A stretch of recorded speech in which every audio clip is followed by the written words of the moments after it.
और वहाँ के मुख्तलिफ लॉबियस्ट ने मुख्तलिफ न्यूज़पेपर्स, मुख्तलिफ जरीदे, मुख्तलिफ पार्लियामेंटेरियंस के ज़रिए जो है लॉबिंग उन सारे ममालिक में इस तरह की जायज़ होती है, वो पाकिस्तान के ख़िलाफ़ लॉबिंग कर रहे हैं।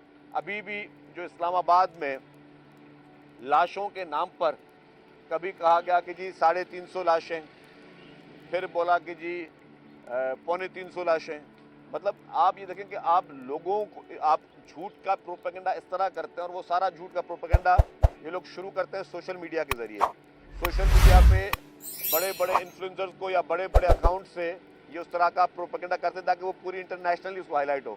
तो इनका पूरा जो ये नेटवर्क है वो डिजिटली ये कोशिश करते हैं कि इंगेज करें और पूरी दुनिया में पाकिस्तान को कंट्रोवर्शियल करने की कोशिश करते हैं। अनफॉर्चुनेटली पीटीआई की लीडरशिप का सिर्फ एक ही गोल है, वो है कि मुल्क में अनारकी फैले, मुल्क में खुदा न खासा चीज़ों को कंट्रोवर्शियल किया जाए। आज तक पाकिस्तान की हिस्ट्री में मुख्तलिफ पॉलिटिकल पार्टीज़ की गवर्नमेंट गई, मुख्तलिफ पॉलिटिकल पार्टीज़ की लीडरशिप ने जो है वो कैदोबंद की जेलें, कैदोबंद की सोबतें बर्दाश्त की, लेकिन पाकिस्तान के लिए, कौम के लिए किसी ने बुरा नहीं सोचा। इन लोगों ने जब आईएमएफ का टाइम आया तो इन्होंने आईएमएफ को ख़त लिखे, उनको कांटेक्ट करने की कोशिश की कि पाकिस्तान की इमदाद बंद की जाए। मतलब इससे गिरी हुई हरकत और क्या हो सकती है कि इसका मकसद क्या होता? अगर खुदा ना खास्ता पाकिस्तान की ये जो लोन बंद होता तो उससे खुदा ना खास्ता एक दिवालिये का एक चांस बन सकता था। जो लाखों करोड़ों लोग जो कि सरकारी नौकरियां करें उनकी तनख्वाहों का अजाब बनता, आपकी और मुल्क की मईशत में बोझ बढ़ता। अल्हम्दुलिल्लाह मईशत अब बेहतर हो नज़र आ रही है, असरात नज़र आ रहे हैं। आपकी स्टॉक एक्सचेंज ऊपर जा रही है, आपका इस वक्त पाकिस्तान में मौजूद जो आपके जो इंटरेस्ट रेट हैं वो कम हो रहे हैं, तो लोगों का एतमाद बहाल हो रहा है।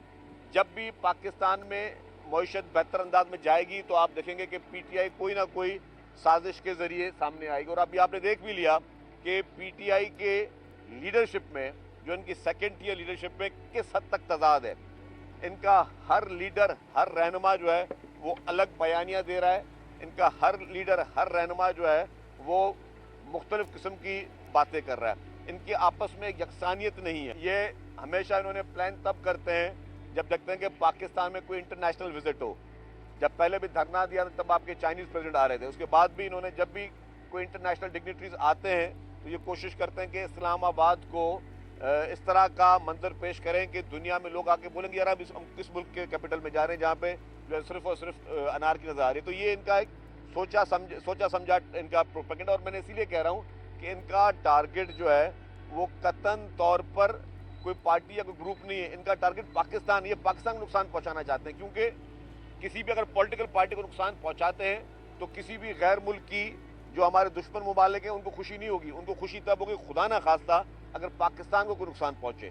और ये पाकिस्तान को हर मुमकिन नुकसान पहुंचाने के लिए पीटीआई की लीडरशिप दिन और रात जो है वो इसी में मसरूफ़ है। और उनका मकसद ये है कि अनारकी हो, अफरा तफरी हो। लेकिन इस बार जो है आपने देखा कि जब उसने कॉल दी तो सिवाय खैबर पख्तूनख्वा में वो लोग जो कि उनकी हुकूमत थी और उनकी हुकूमत जिन लोगों को ज़बरदस्ती लेके आई, उसके अलावा आप सारे कराची के जर्नलिस्ट हैं, आपने कराची से कोई बहुत बड़ा काफिला जाते हुए नहीं देखा, पंजाब में से कोई काफिला नहीं आया, बलूचिस्तान से कोई काफिला नहीं आया। जहां उनकी अपनी हुकूमत थी वो अपनी हुकूमत के जोर पर चीफ मिनिस्टर साहब लोगों को पैसे देकर, और जिसके सब शवाहिद भी हैं, उनकी अपनी एक एमएनए साहिबा ने कहा कि जी हाँ हम सबको जो है चीफ मिनिस्टर साहब ने पैसे दिए ट्रांसपोर्ट के लिए, लोगों को खाने के लिए पैसे दिए। तो अब आप लोगों को पकड़ धक्कड़ करके पैसे देकर और ट्रांसपोर्ट उनको प्रोवाइड करके उनको खाने के झांसे देकर उनको लेके आते हैं। और फिर क्या हुआ, जब आपने देखा कि हुकूमत ने सख्ती शुरू की तो सबसे पहले इनकी लीडरशिप वहाँ से भागी। इनके सारे लीडरान जो अपने आप को बहुत बड़े आपको प्रेस कॉन्फ्रेंसों में या मीडिया में बहुत ज़्यादा भड़कियाँ मारते हुए नजर आएंगे, उनमें से कोई भी शख्स वहाँ मौजूद नहीं था। और जो 2-4 लोग मौजूद थे ऑप्टिक्स के लिए, वो भी सबसे पहले अवाम को छोड़कर भागे।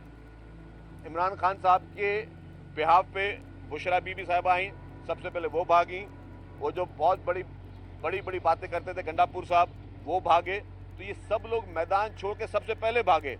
तो ये है इनकी कमिटमेंट, ये है इनकी आवाम के साथ जो बातचीत की। गंडापुर साहब ने पिछले दिनों एक तकरीर करते हुए कहा कि 12 चिनार के आवाज जहाँ सैकड़ों लोग मर रहे हैं, उनका जो बंदूक उठाता है वो गद्दार है, जो हुकूमत के खिलाफ नारा लगाता है या हुकूमत के खिलाफ कोई कार्रवाई करता है वो गद्दार है, लेकिन वो खुद जब पाकिस्तान के कैपिटल पर हमला करता है तो ये क्या है? अच्छा, अब मैं आपकी वो 12 चिनार वाली बात पे कह दूं, गंडापुर साहब ने किसी असेंबली के फ्लोर पे शायद एक बड़ी तकरीर की और तकरीर में कहा कि हम लड़ेंगे, हम कमज़ोर नहीं हैं, हमारे पास हथियार भी हैं, हमारे पास पैसा भी है। यही लफ्ज़ थे उनके कि हमारे पास हथियार भी है, हमारे पास पैसा भी, हम लड़ेंगे। खुदा के बंदो, आप किससे लड़ने की बात कर रहे हो? आप अपने ही मुल्क के गवर्नमेंट से लड़ने की बात कर रहे हो। आप कह रहे हो कि आप अपने ही मुल्क की गवर्नमेंट के खिलाफ हथियार उठाओगे। अगर गंडापुर साहब आपको ये हथियार उठाने हैं तो आप उन